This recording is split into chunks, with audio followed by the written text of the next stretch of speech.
everything within time and space is meaningless on its own. It has no inherent meaning. Nothing is meaningful except for how it's serving the higher purpose of return, of remembering, of awakening, of the return to love, of the healing. And that's really what, in my view, what this life is about, what this school Earth is all about. It's remembering, it's awakening, it's returning to the love that we are.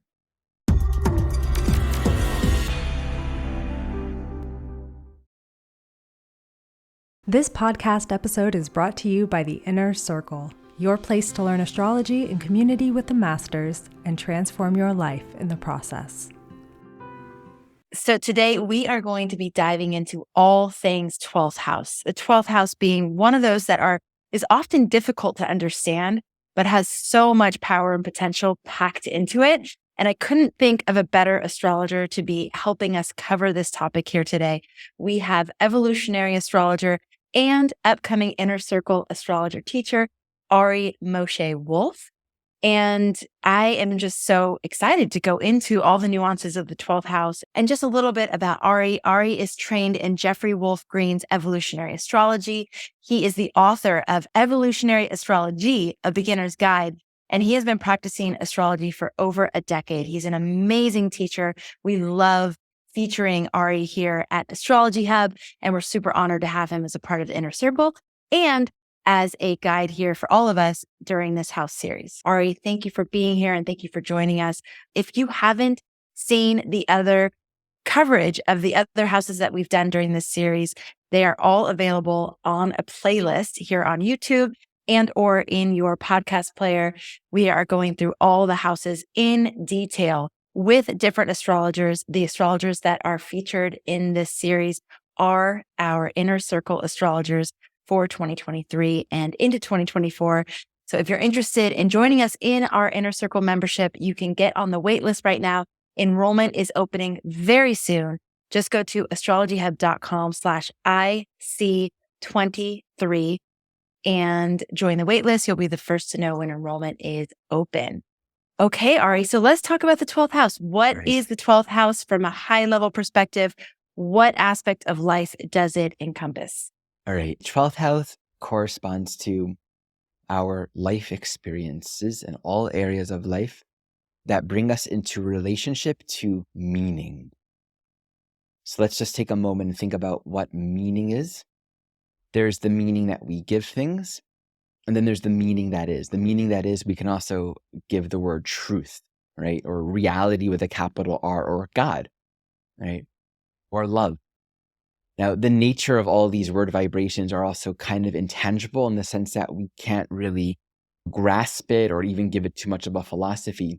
The nature of what is, it's all encompassing. So you can think of the 12th house as the ocean that the fish are swimming in.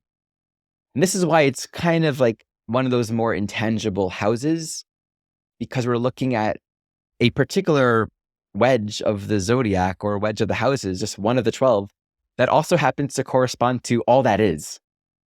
So it's a trip to kind of unpack that and really bring some practical application for that in our lives.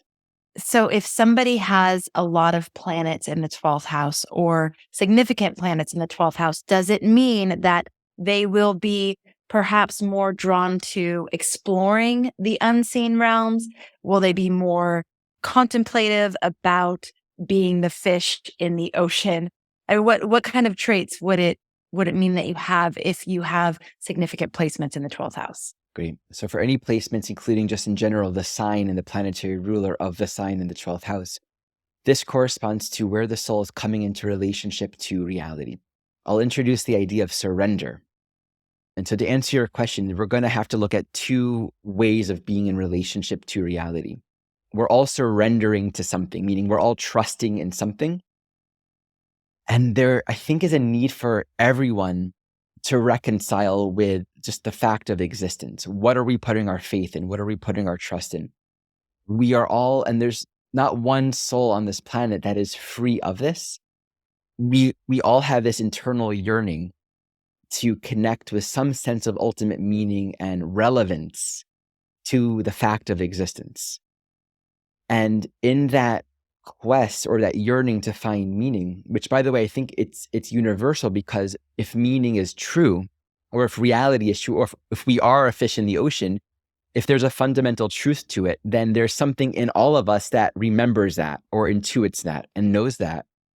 And thus, where things don't feel right, or where there's a sense of existential wrongness or pain and suffering, or bad things happen to good people, all the things that come with this life, we're all in our own way needing to find a way to reconcile with that, how to be in relationship to life itself.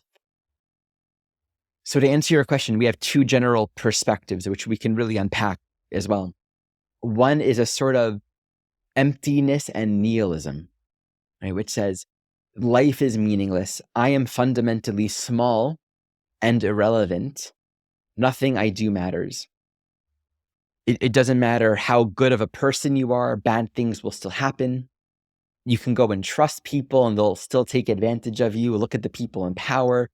It just feels like anything I do is like throwing a cup of water in the ocean. I'm so small, right? And this could be that sense of there's meaninglessness, or there's no point, or just any quality of that, a sense of hopelessness, or a pervading sense of, when am I going to be important, or when am I going to matter? All of these expressions that in some way come about as a result of feeling that there's nothing that one can do. And this facet of the 12th house experience really speaks to where there's oftentimes this lived conflict or tension between the individual self and existence. I tried to help and no one changed. I gave and then I was taken advantage of. I prayed and I prayed and prayed and God didn't answer, right?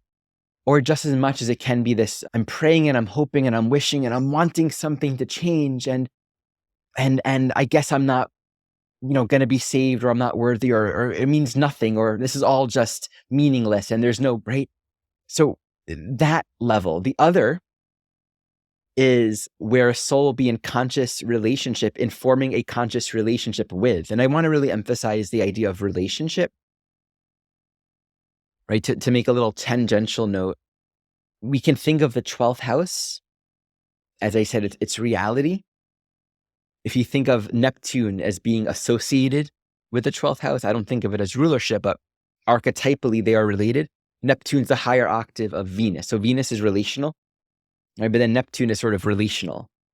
When it comes to reality, a part of the unraveling is it's not like there's something outside of us. Like we're in relationship to it, and it's also inside. That's why the fish in the ocean isn't even the perfect analogy, because it's not even out there. So this is a soul that becomes actively interested in forming a relationship, consciously knowing what's true, which means consciously knowing who I am and my oneness with reality. These are the words that become important: oneness, wholeness, unity, trust, faith, a sort of non-dual understanding or experience. It's really beyond understanding. The difference between understanding and trust, understanding corresponds to the 9th house, which archetypally is square of the 12th house, right? So that's more like we can understand the philosophy of astrology and understand the 12th house. But a soul who's actively really doing this 12th house work will be giving themselves over to higher meaning, which means I can't prove it or even ever approach it with my limited understanding, but I have to trust it and allow it to lead me to show me what's true, to show me who I am. So those are two very opposite expressions. And I'll close that with saying it's really the duality between meaningful and meaningless. Like everything's meaningful or meaningless. And I think the 12th house in a way says there's really no gray area in between. We could have an experience where Venus in the 12th house or Libra in the 12th house, oh, it's so good. I love them. It was like so romantic and they held my hand. This is like the partner I've been dreaming in, and it feels meaningful. And like we trust life. And then they just don't show up again. And it's nothing what I thought. And apparently I didn't actually know them. And then it's meaningless again. And it's why me? That duality is very stark. And it really points to where each soul might be continually faced with where we invest meaning in that which has no meaning. We're projecting an illusion and a dream and an idea of meaning, and we're giving our faith and trust to it, and thus it gives us energy. Part of the journey in orienting towards truth is a process of disillusionment, which maybe we can talk about in a moment. Okay. So, I mean, just with everything you've just said, it's no wonder why the 12th house is one of those ones that it's kind of hard to grasp. It's kind of hard to put your arms around it and feel like you have an understanding of it. Mhm. You know, one of the things, I have my sun and my Venus in the 12th house. And anytime I have learned about the 12th house, it often is associated with negative things like jail and mental illness. And, like some things it's like, oh, geez, that sucks. Can you talk a little bit about, first of all, why it might have negative perception by certain people and why it's associated with some of these things that feel not necessarily like things that we want to experience in our lives? Absolutely. I'll start with speaking to what it is and then offer perspective on why there's this misunderstanding. So every function operating within the 12th house speaks to a realignment and a reorientation towards ultimate reality and truth. And this is where we have to understand where disillusionment comes in. It can feel like a very intangible and an ungraspable experience that can be interpreted as, oh, you're never going to have sustaining love, or people are always going to trick you, or yeah, this is the house of crazy people or people who live in their fantasies. What is this all about? The process of disillusionment is what happens for all of us relative to our 12th house and Pisces, Neptune, right? Planets in the 12th house will speak to a necessary process of facing the limitations of the projections and dreams that we're putting onto reality. We're saying, this is what's meaningful, and thus, this is where I'm putting my faith and ultimate meaning. This is, if I can sustain a belief in this, then I will feel fundamentally, existentially secure in life itself. And when the relationship or the teacher or the job or the health or whatever we believed in or the religion isn't what we thought it was, it's a profoundly scary experience. This itself can lead to a lot of mental health issues, we can say. I'm not sure what the right phrase would be, but it can affect our state of wellness in a very profound way. In two ways. There can be an underlying sense of despair that actually leads a soul to feel like they're giving up on their own life. Or relative to the trauma, and it's a trauma of disillusionment, a soul can double down on their dreams, on their ideas, as a way to sustain the meaning and the value that they've otherwise created. Because to accept that it's not real would mean to face the need to realign towards reality, which is like, well, what's reality? I have to actually learn and surrender and get beyond this box that I've created, this television in my mind. So very often a soul will become deeply oriented towards sustaining a fantasy that they're needing to reaffirm over and over and over again. That's one facet of it. The other is there's a sort of innocence within the 12th house. And you can think of this with every house. It's like, what's like the enlightened higher expression of that? And then what does it look like when that's misapplied? Right? The higher expression of the 12th house is perfection, unity, love, oneness, togetherness. It's like, from the point of view of God, there's no problem. Everything's cool. You take that and you have a little bit of confusion, and then it's indiscriminate trust of a personality. Oh, I love universally, and so, oh, you're asking me for another loan? Sure. Right? I mean, you didn't pay me back the first one, but here you go. This can be a very self-sacrificial dynamic rooted in an underlying recognition that's true of people's goodness and innocence, right? But a naivety and a missing of where there can be all kinds of manipulation and corruption. Thus, the 12th house polarity is very important, which is the cultivation of discernment and discrimination. But what could happen, and this is where we can have a lot of people that flip, there can be a sort of martyrdom and self-depletion rooted in naivety in the 12th house that could actually flip towards a sort of sadism. Or It can Ari, flip real quick, what's sadism? sadistic Like hurting themselves or others. or others? Yeah. Okay. All right. Yeah. I should know what that word means, but Oh, no, it's fine. So yeah. masochism and sadism is actually a 12th house, 6th house archetype. Both of those archetypes apply in different ways to both of that and Virgo Pisces, to that entire axis. So the masochism in the 12th house is the martyrdom, is the self-sacrifice.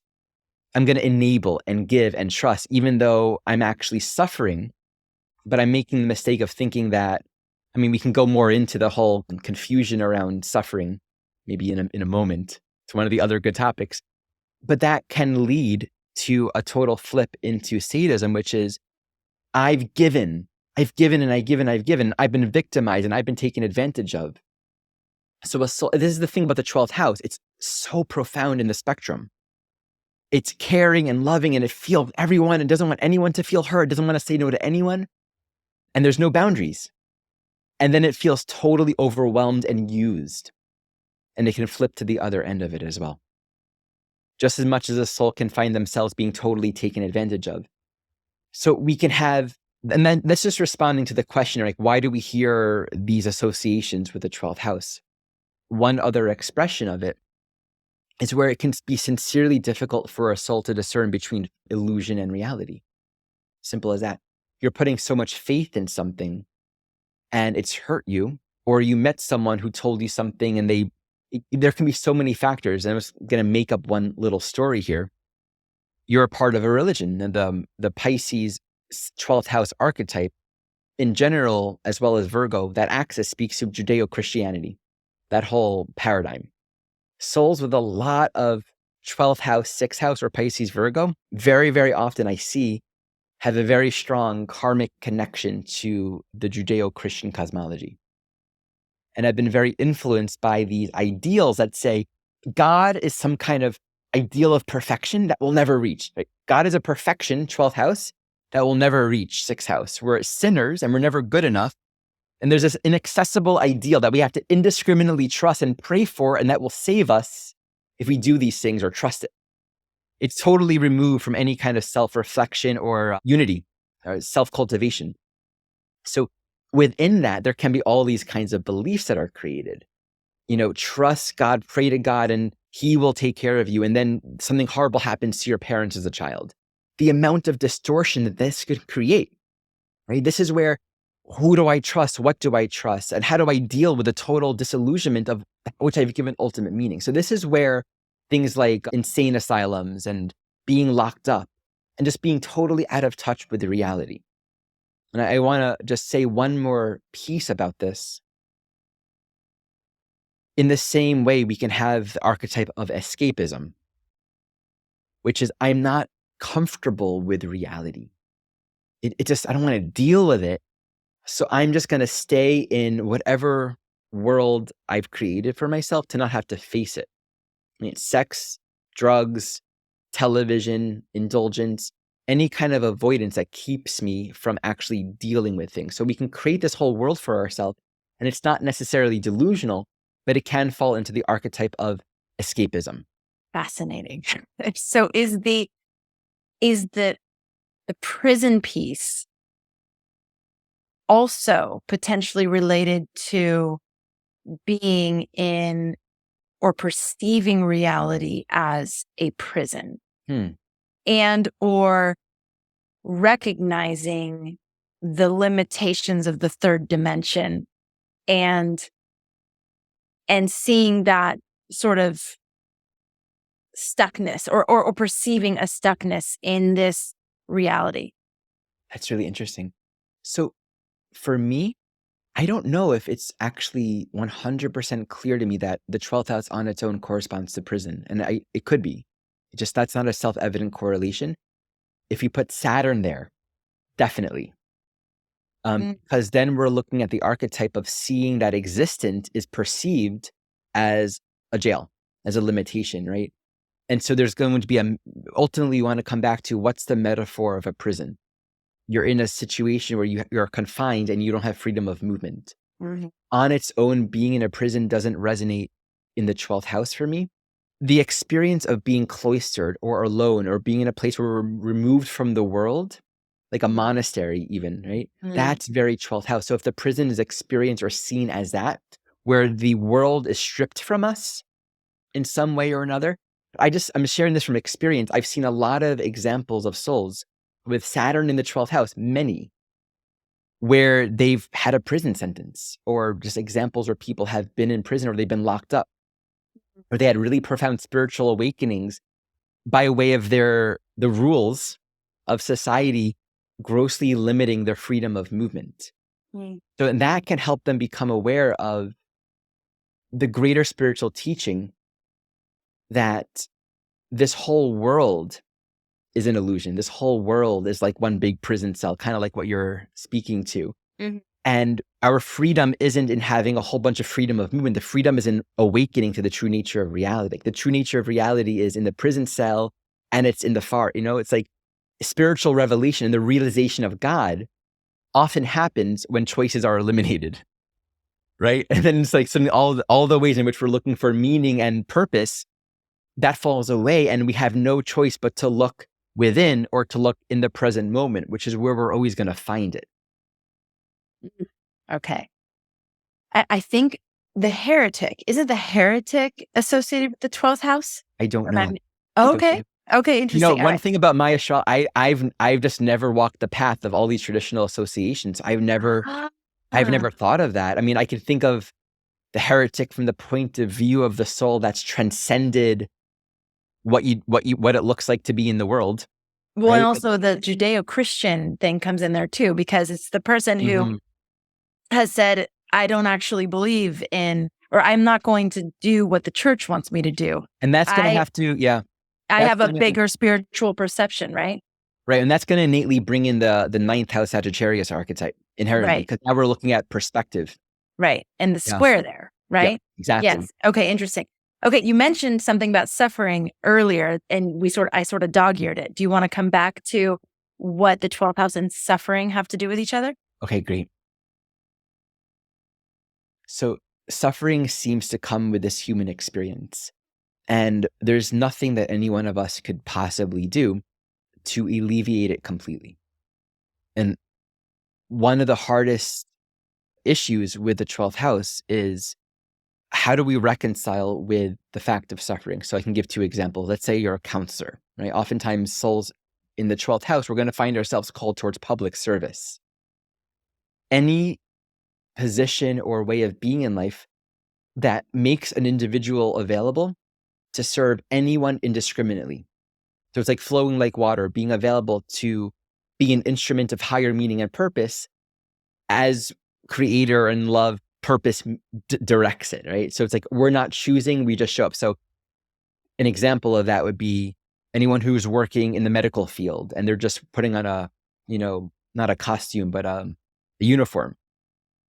And you see whoever comes to you, or even being in the army, or any kind of service job, or any kind of work or job that makes the individual self just an instrument. So the individuality is stripped away. And this is also perhaps where, prison can fall into that category, because you're not a person anymore in a sense. You're wearing the uniform, right? All of that is 12th house. Anything that unifies and strips individuality and puts the soul into a state where they're just one of many, or an instrument for something that is beyond their individual self, right? Now, in that, the reason why this is a 12th house association is because the soul is yearning and striving and oriented to connect with higher meaning. So a lot of these souls will find themselves walking the path where they can be in service, joining an organization, doing some kind of work, or being a part of something that they associate as being meaningful, where their body, their life, their mind, or their skills are used for a higher purpose, and they're not seeking credit for it, right? It's not about them. And there's meaning and there's purpose and there's value in it. The issue that arises is, never will a soul do enough to alleviate all suffering on the planet. And this brings up some of the deeper questions on, where does salvation come? Where does healing come? Where does the alleviation of suffering really come from? The soul really needs to develop an active discrimination and discernment, because without that, there can be an ongoing exhaustion. And I see this all the time. Souls that are very 12th house-like, they have a genuine sense of, I get to carry this purpose, this light into the world. And there's an immense amount of exhaustion and depletion. And so I think what I wanted to say earlier about suffering is we can't deplete ourselves and save others at the same time. And that's one of the biggest learning curves in the 12th house. Like, we can't suffer and help people that are suffering. And it's the same idea in A Course in Miracles. There's an important emphasis placed on you have to bring your illusions to the truth, but you can't bring the truth to the illusion. You can't be like, God, help my problems, but you can actually kind of do it the other way, is take my problems, reformulate it, reinterpret it, and I'm ready to learn. Take this from my hands because obviously I don't get it. So the journey of really becoming an instrument is also referencing there's a perspective and a unity and really a plan that is held from the universal intelligence and oneness that is pervading and beyond our ability to comprehend, that holds perfect peace and acceptance. And in that trust and that orientation to it, we each have a role to play. And the role that we play, I think, is also our happiness. And there's no I think our greatest happiness and fulfillment is in aligning all that comes with our human experience to be used as an instrument for greater purpose and meaning. But when it becomes about the ego or the individual self-identity, our self-concept getting in the way and saying, oh yeah, well, I'm just going to stay on the phone with this person for another 2 hours. And yeah, my blood sugar is kind of going off the scales right now. But, if I give, I'll get all that we can just confuse ourselves. I wanted to say on this note, we can work with the astrological aspects to really understand some of the stresses. So to close this piece on suffering, why is spiritual discernment and discrimination so hard? You have 12th house archetypally, meaning not necessarily always, but archetypally square the 9th house, 3rd house. We can rationalize and convince ourselves of anything. So any delusional idea or conception can make total sense because logic can be directed towards anything, doesn't make it sane, doesn't make it true. So the idea that we can't actually do enough to save, and the reconciliation with where does true healing come from, and maybe we can talk more about that in a moment. Well, we can talk about that right now. Okay, just try not to go too far at once. No, it's good. What I'll say to this is, in this idea that we can't suffer to help those who are suffering, it brings more and more attention and more interest in ourself, in our own vibration, and fundamentally in our attunement to love, in our being love, in our knowledge of love, in our oneness with it. And this doesn't so much speak to the things that we're doing. It doesn't speak so much to any kind of quantity of action. In a way, often I find that the 12th house will express in a more profound way via less activity, less doing. Like, there's that idea, you do less, more happens. Do nothing, everything happens. The less of a doer there is, the more the universe can actually take control. And so it really does, at the core, point back to the realignment of self-knowledge, coming back to our understanding and our unity and our relationship, our trusting and openness to who we truly are to lead the way. And so an important quality, and I thank Maurice Fernandez for really introducing this word into my understanding of the 12th house, because I don't know if I ever would have thought of it in this way. Neutrality. I think that's such an important piece, because neutrality is okay. I'm okay. I'm okay with it. I'm okay with things as they are. It, to me, says I'm not going to interpret it and make meaning out of it and thus determine what I'm supposed to do about it to fix it. I'm not depending on my own past thinking. There's a prayer in the Course in Miracles that I love. It's not an exact quote, but it says something. I'll put it in the comments on the YouTube channel for sure. I do not know what anything, including this, means, and I will not use my past learning to guide me now. And it's just this practice of referring to a knowing that isn't divided and confused in the ways that our own limited understanding is. So, yeah. Wow. So when somebody is having significant, or when somebody's having transits to the 12th house or planets moving through the 12th house, these topics are up. Like Yes, this exploration is active in somebody's life. it is. Correct. And I would say, in general, you can think of a transit to the 12th house in expressing in two general ways, and they seem opposite, but they're the same. Huh. There can be a dissolving or a completion of everything that we've had. I mean, just think of a cycle from the initiation of the first house all the way around. We are completing a cycle, but what does it mean to complete a cycle? Well, in the 11th house, the individuality is incredibly actualized and activated. Our unique genius is full on. This is not about us having any level of control. So it can feel like things are ending. It can feel like we're losing something or losing the grasp of something, or the opposite, but it's the same. It can feel like that which we've been doing or working on suddenly becomes huge. Like suddenly our life takes on some sort of higher purpose and meaning, and it's beyond us. An example of that could be a person that's been practicing singing, and they, go outside on the street, and this person sees them, and they happen to know the American Idol people, and they get a gig, and suddenly they become famous, right? It's like divine will take a soul to say, here, now, do this, let it go, release it, give yourself to the world.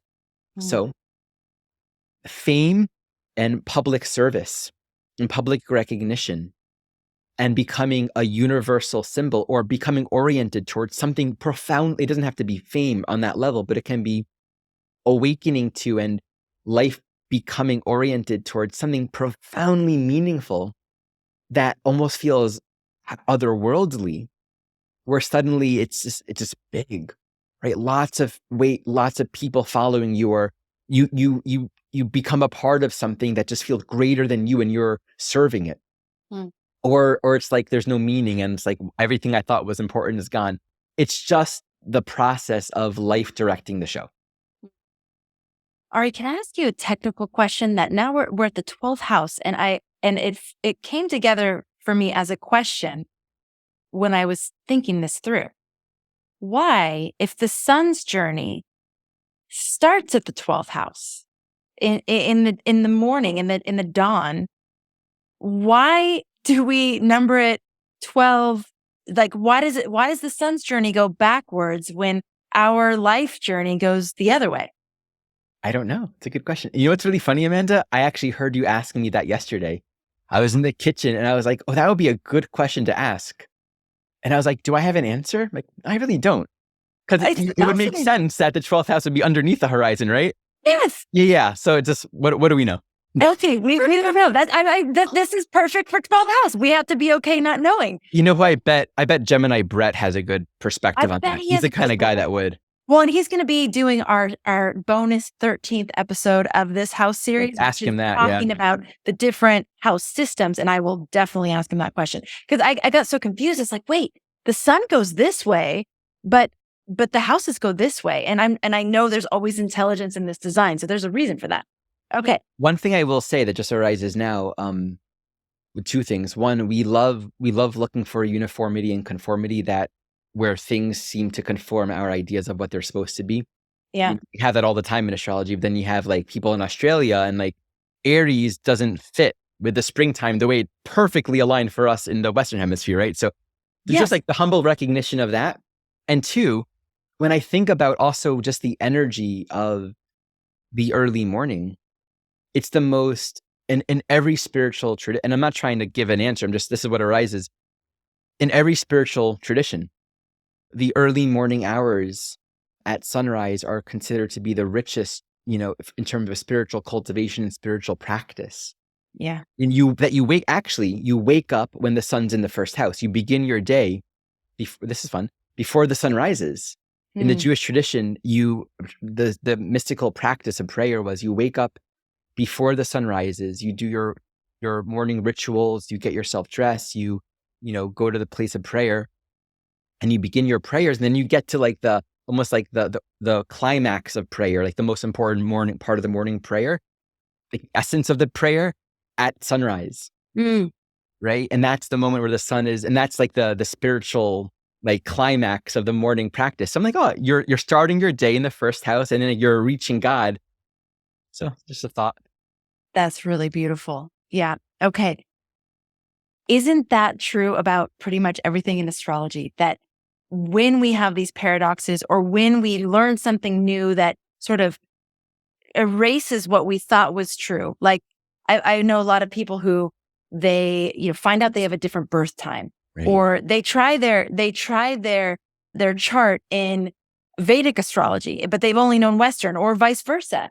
Or they're some understanding of a planet or a placement gets expanded, and it sort of ruins something that they have felt is the truth.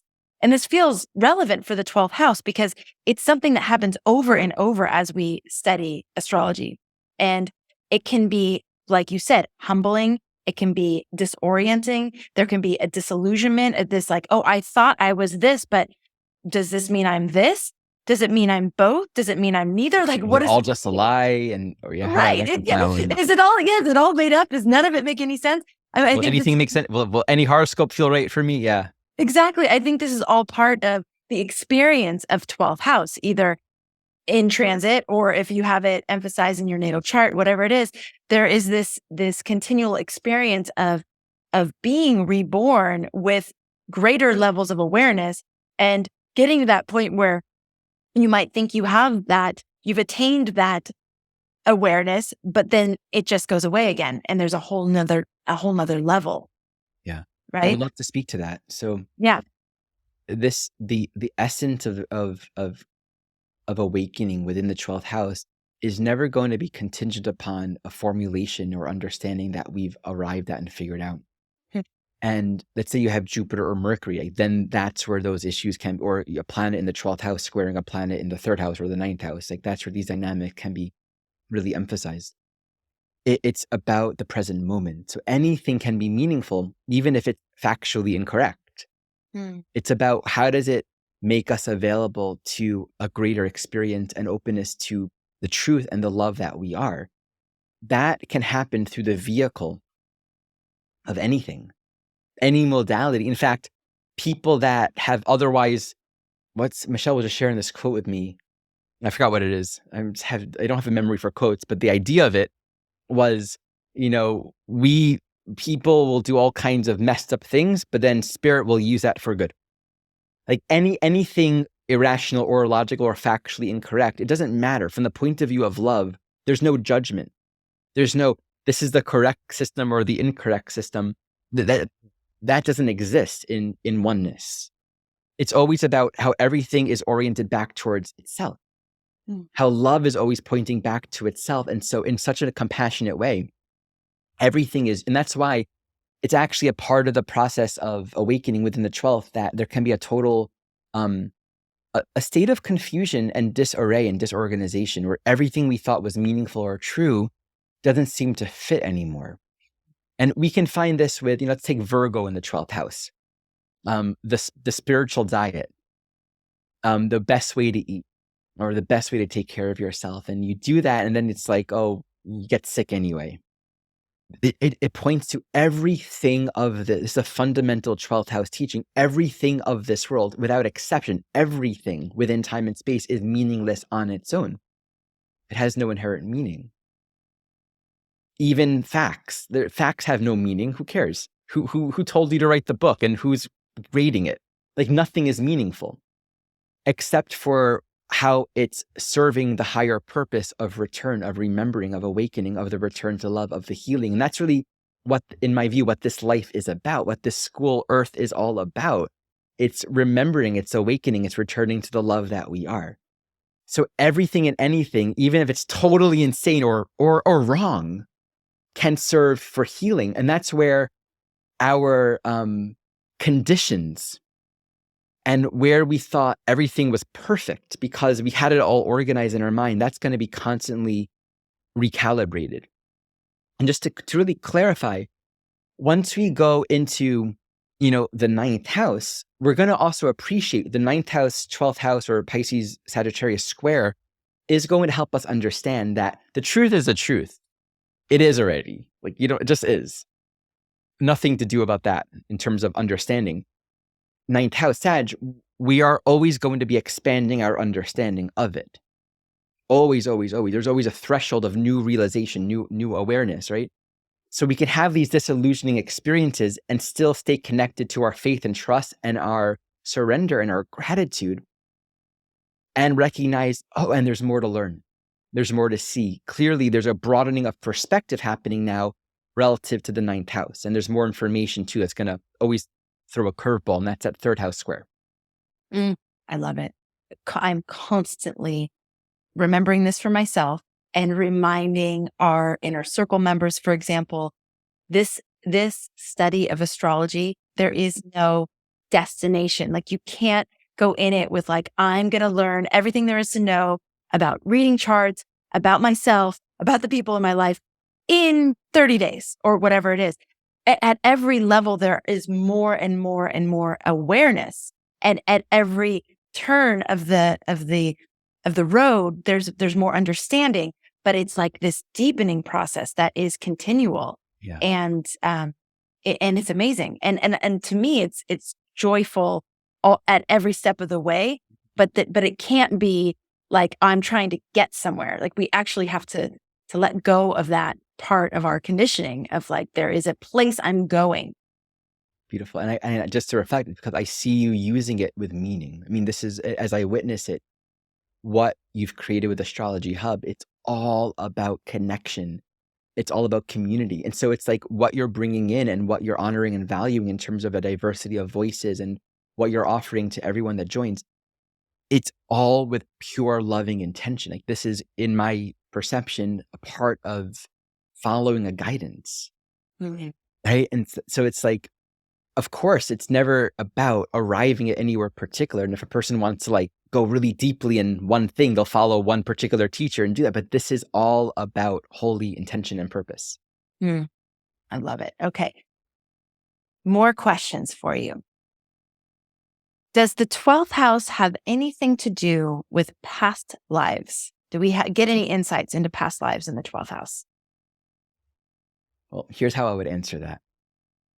The totality of the natal chart has purpose and meaning and relevance and doesn't come out of nowhere, right? So there's no placement in the chart that is suddenly there's no house that's this house is a past life thing, but this house is a current life thing. From the point of view of the soul's ongoing evolutionary journey, there is an evolutionary reason and purpose for everything being exactly where it is. Okay. So from that point of view, then we get into more interpretive technique, working with understanding the nodes and appropriately applying that in the context of Pluto, and really in how I do my work, the interpretive paradigm that really understands the soul's core evolutionary needs and intentions. We would understand the 12th house, including the planetary ruler of the 12th house, as well as Neptune and anything going on with Pisces and aspects to all of the above, as indicative of, for whatever reasons, karmically, where in this lifetime the soul is on this ongoing journey of spiritual illumination and orienting their attention towards that which is transcendent of any context or experience, but universal and timeless. And karmically, it can point to particular patterns of disillusionment or confusion or seeking or wandering or hoping that will be played out and resolved or worked through, right? Or it can also, and this is an important piece to speak to, just in terms of the different topics that fall into the 12th house archetype, it can speak to a soul that has been in a total deception mode, meaning they've been deceiving others. Because the 12th house can be with ill intent. I'm pretending to be something that I'm not, and I'm actively deceiving and drawing upon the innocence and naivety of others. And so you can have a soul with lots of 12th house, and it speaks to that particular pattern being brought forth. All the ways in which a soul may have built a castle out of a deck of cards, whether it's believing in something or making themselves something that they're not. And that's going to play out in this lifetime in whatever way is relevant for their ongoing growth. Okay.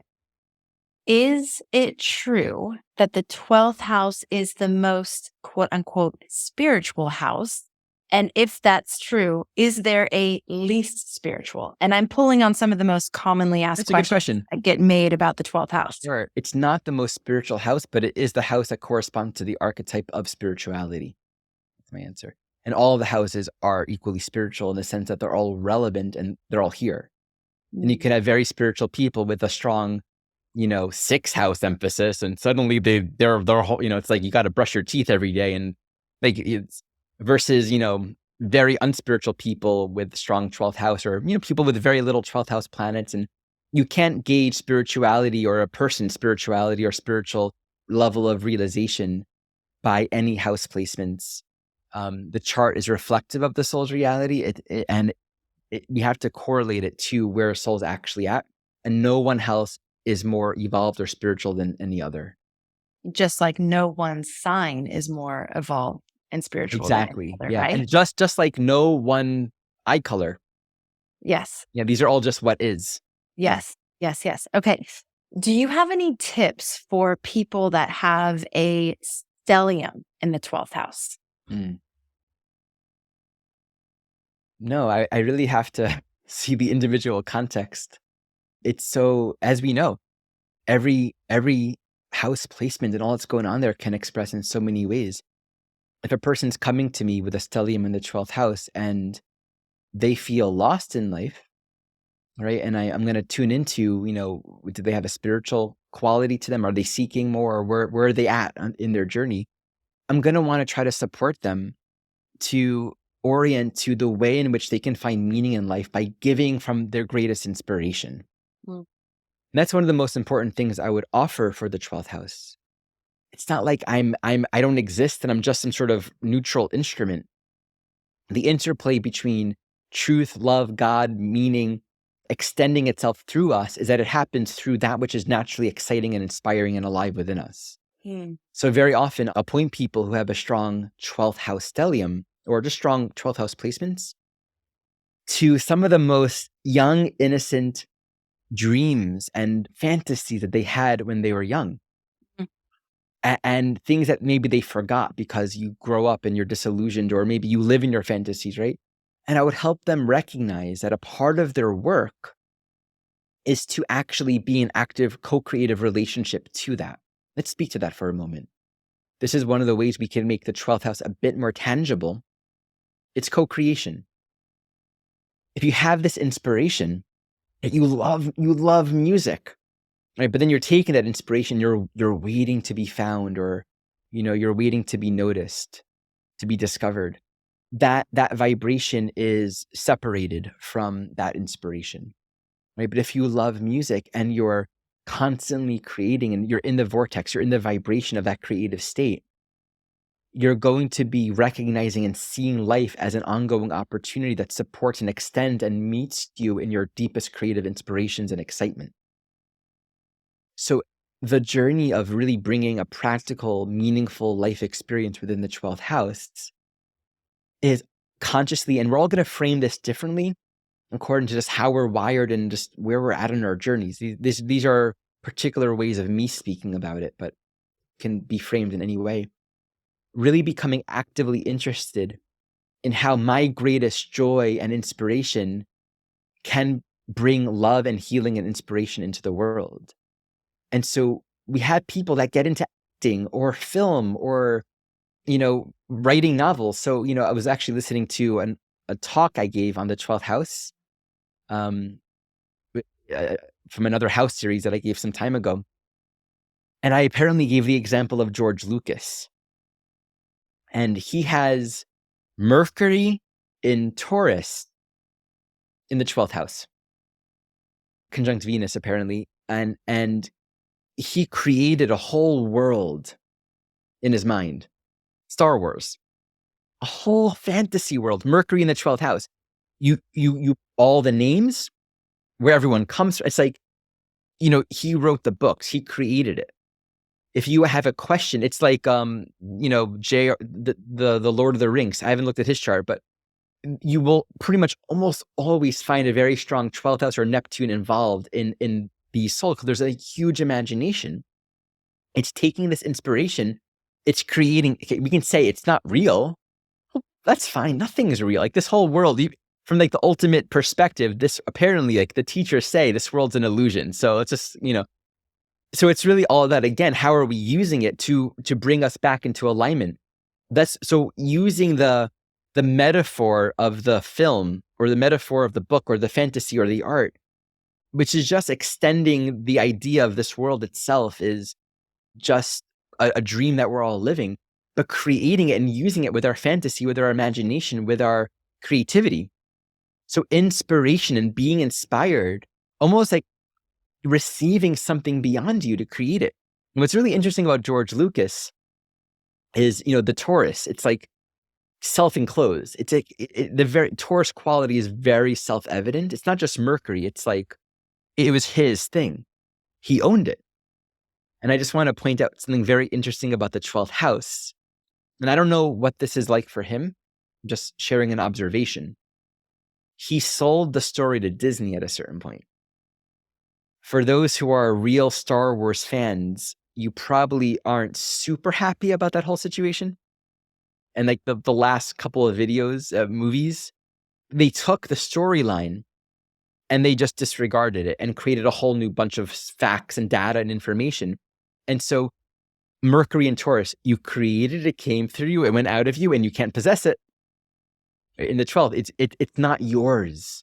You're just here to be alive and connected to your inspiration so it can be a part of the plan for the greater. And I cry when I watch Star Wars because it touches upon these universal themes. It is absolutely, healing. So. God, as we're at the 12th house, I'm marveling at the brilliance of the design. Like there's no part of our lives that is not encompassed with this incredible tool. It's hard to even put a word to what astrology is. Right. But the fact that like every aspect of ourselves, we can grow in understanding and depth and meaning. And if we're paying attention to all of it, whether or not we have house placements there, whether or not we're in a transit, whether or not a certain part of our lives is illuminated in that moment, it's the perfect thing to allow us to make sure that every aspect of ourselves is discovered, is tended to, is nourished, is explored, because it's all there. It's literally all there. And the 12th house it brings it all together in this way that's like, wow, there is something so much more that we don't totally grasp or understand as we're in this lifetime. But it's there and it's constantly like calling us back. It's constantly sort of like tickling us, to pay attention to what's beyond our senses, these things that we can't see. But it doesn't make them any less real. They're still there, So it's amazing to me because I've gotten to sit through every single one of these episodes, and I hope, and I know there's many of you out there in the audience that have as well, and some of the comments that have come in, like with every episode, I've had another aha moment about myself. I've realized something different about myself, and we're covering all these different aspects of life. It's like we go through this journey of, I used to live in New York. And so I think of often, I lived in New York City, the neighborhoods, and how when you go into each neighborhood, there's different aspects of you that come forth. You might feel a little more artistic in the East Village, and you might, find a cozy nook in the West Village, and you might, find this more sophisticated aspect of yourself in a different neighborhood or different area. And for me, sometimes that journey through the houses is like that. It's like we're walking through all these different areas of life and remembering these different aspects of ourselves. I just totally went off on a random tangent. So beautiful. I mean, I'm also continually humbled by that. Yeah. And also specifically the fact that the 12th house exists in particular. Yes. It's a house that corresponds to everything, which is like what?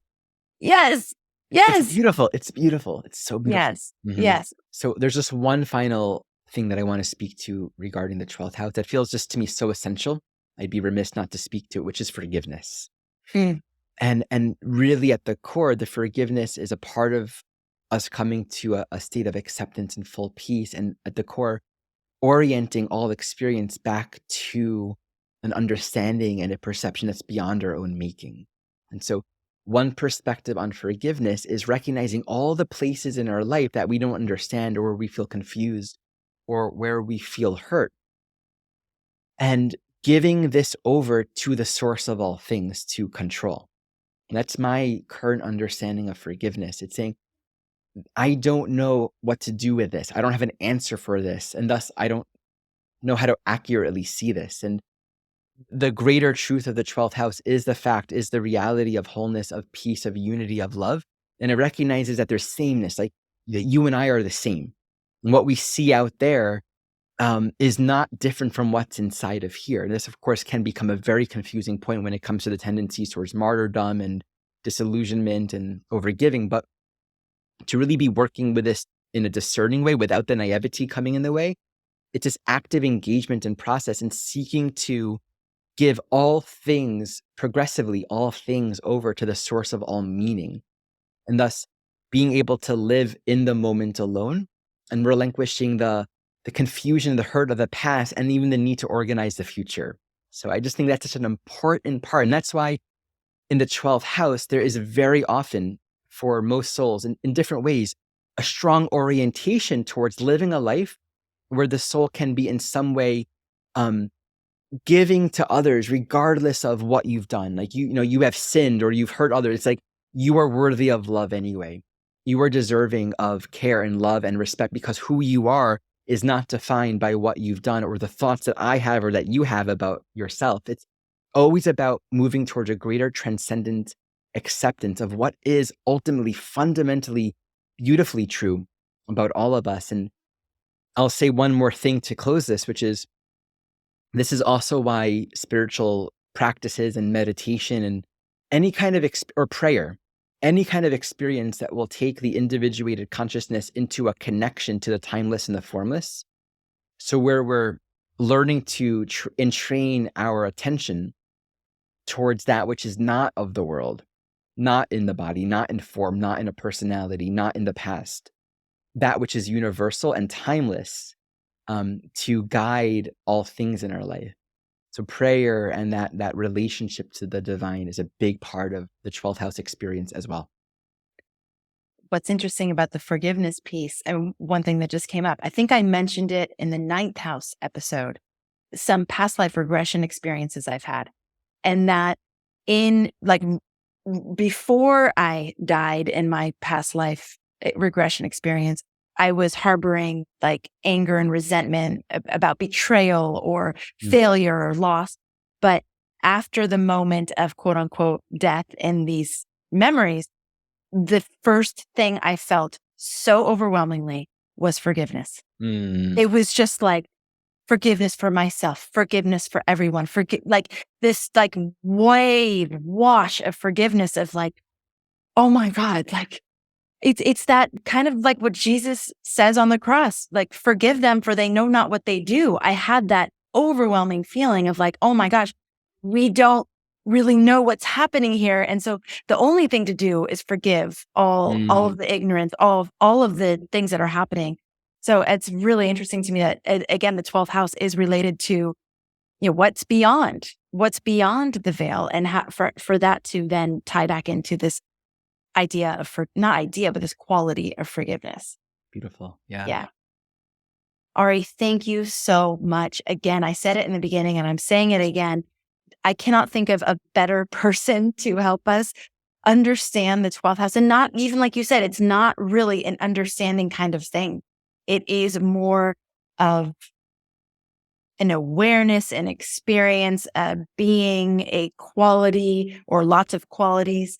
So just thank you for helping us to like get a grasp of the 12th house and some of the things that will be up for us when we are exploring 12th house things. Really appreciate your presence here. Cannot wait for your Inner Circle month. Do you know what you're going to be teaching us in the Inner Circle?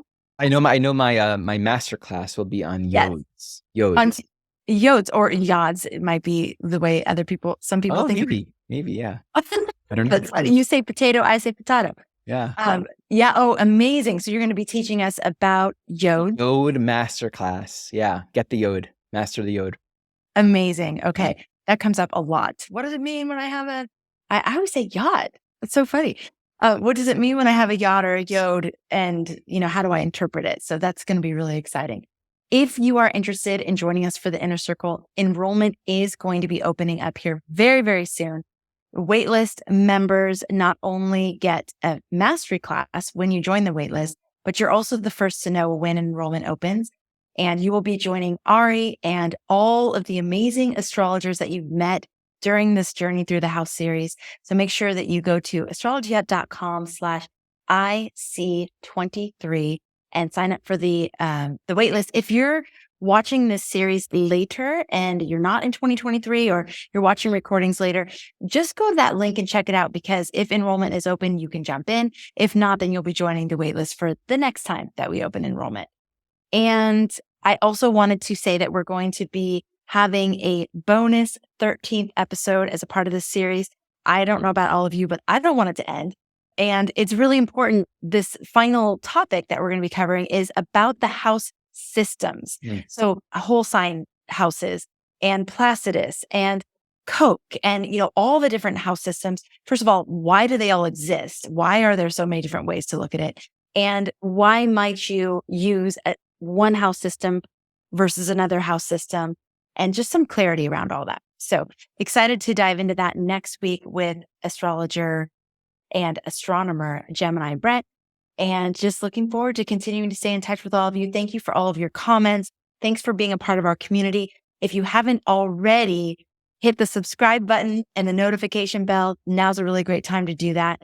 And I can't wait to catch you all on the next episode. Thank you for making astrology a part of your life. Did you know there's a whole universe that you can unlock with so-called minor aspects? Most astrologers don't even use them, but Master Astrologer Rick Levine calls them harmonic aspects, saying they're key to revealing the deeper, metaphysical dimension of a birth chart, including the creative, mystical, and unseen parts of ourselves and others. And if you want a taste of how powerful they can be, just listen to what he has to say about some of the subtiles in play during his February and March forecast. There's one other thing that happens in February. By the 12th, Venus makes a septile. That's 1/7 of a circle to Pluto. Venus makes a septile to Uranus. Boom, boom. What are septiles? They're otherworldly. They're supernatural. Dane Rudhyar said they were fated. Things come out and things come through that were somehow in other realms. And like Uranus, it's like lightning striking. And I think the combination of Mercury going into Uranus's modern sign of Aquarius and all these septiles will awaken us to the idea that we don't see everything that we think we do. Of course, it's not lost on me that this is the first week of Foundations Level 3 course. And it's just such an overwhelming septile message that we get from the universe. I really think that this is going to be a bit of a wake up in mid-February. If you're ready to uncover these powerful unseen aspects in your chart, join us for Astrology Foundations Level 3 with Master Astrologer Rick Levine at astrologyhub.com/foundations3.